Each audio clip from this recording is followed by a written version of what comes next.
When people plan a camper van rental in Australia, it usually starts with booking the van, choosing the route and hoping all goes well. But what if I told you that there's a way to rent a camper van for as little as $1 a day? And that's just the start of what most first-time visitors don't know.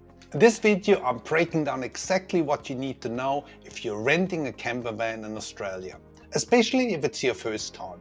I'll cover the best operator and vehicle types, rental costs, policies and some unexpected charges. My name is Michael, let's get started. Number 1. Vehicle types and operator options in Australia. What's the difference between a campervan and a motorhome?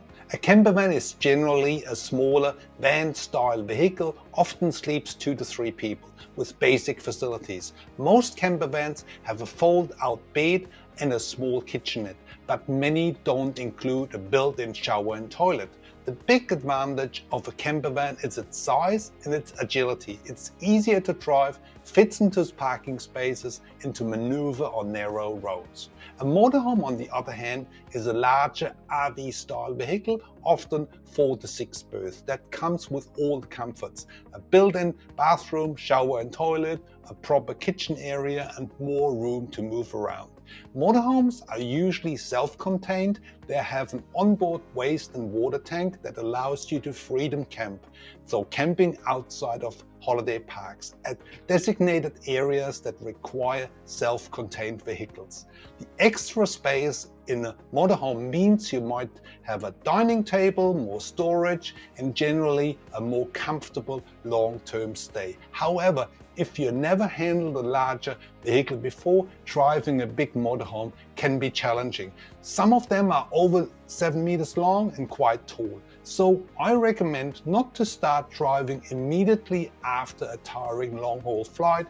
Give yourself a day or two to rest and get used to the vehicle size before tackling the Aussie roads. Rental companies and operators. Australia has a wide range of campervan and motorhome rental companies, from large international brands to smaller locals. It's important to choose a reputable operator, which affects everything from the vehicle quality to the roadside support if something goes wrong. Here are some key options. The largest player in Australia campervan hire market is THL Rentals, which operates multiple brands from Brits, Maui, Mighty. Plus, they own Apollo Rentals as a brand as well. Generally, their vehicles start their life cycle in the Maui brand, then after 2 to 3 years moving into the Brits brand, then after another 2 to 3 years into the Mighty brand. Apollo has its own similar tier. Their budget lines are Cheaper Camper and Happy Campers, and they were once part of the Apollo fleet. So all these brands come from the same family. That means you can expect similar depot locations and support. In summary, the older the vehicle, the lower the cost. There are other independent campervan and motorhome operators such as Let's Go, 𝗀𝐶𝑖 Rentals, Cruisin', etc. They all have their pros and cons, such as depot locations, so it's best to check the full details on the Drive Now comparison website. It's a fantastic planning and booking tool for the full range of operators and vehicle options. See the link in the description box below. The prices you find on the Drive Now websites are typically the same as you would book directly, but you will get the convenience of filtering by vehicle size, features, rental policies and seeing travelers' reviews.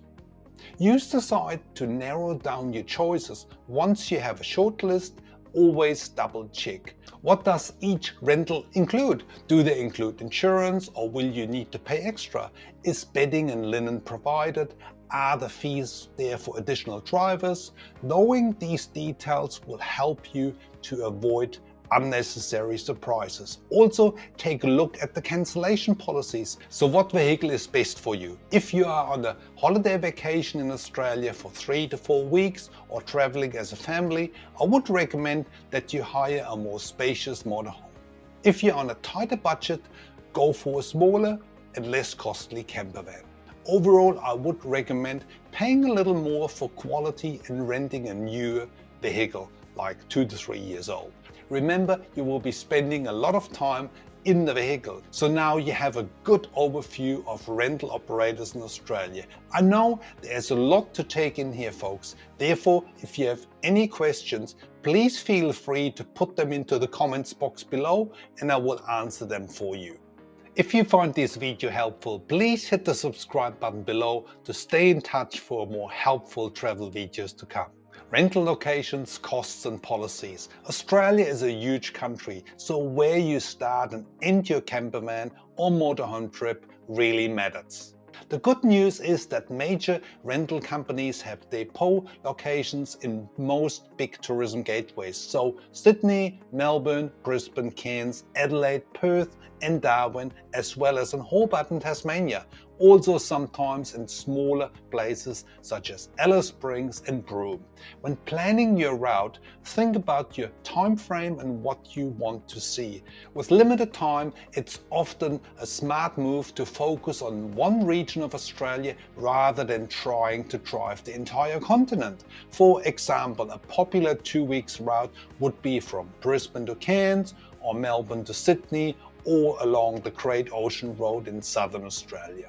If you have 3 to 4 weeks, you might tackle Sydney to Cairns or Perth to Darwin for an epic outback journey. Just remember that distances are vast. Driving from Sydney to Cairns is about 2,500 kilometers or 1,500 miles, and Perth to Sydney is over 4,000 kilometers or 2,500 miles.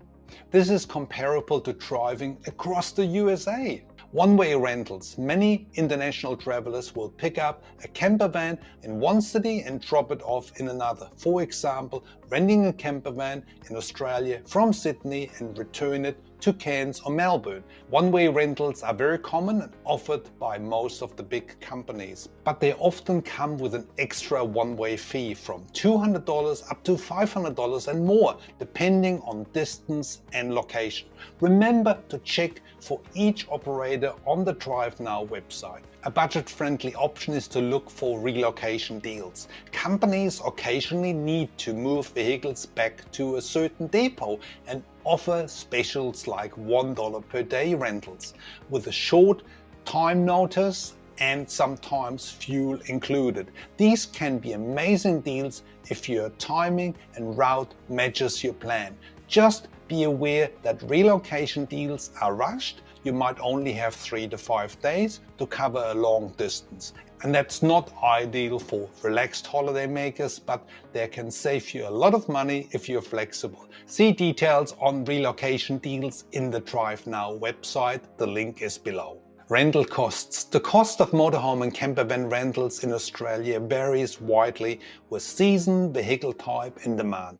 As a rough range, expect anywhere from around $100 to $150 per day for a basic 2-berth campervan, up to $150 to $500 per day for a large, more than 4 to 6 berth motorhome. Prices fluctuate throughout the year. Generally, the summer periods or December to February and school holidays are peak season in most parts of Australia, meaning the highest rental rates. Off-peak prices, winter months like May through to August in the southern parts of Australia can be much lower. Book as early as possible to lock in better rates. Last-minute bookings in peak season may be incredibly expensive or sold out entirely, especially true for popular routes like from Perth to Broome in the winter months. So this is between May and September, which is the best travel season for the northern and central parts of Australia, or around Christmas and New Year nationwide. Now the next bit is important for you to know.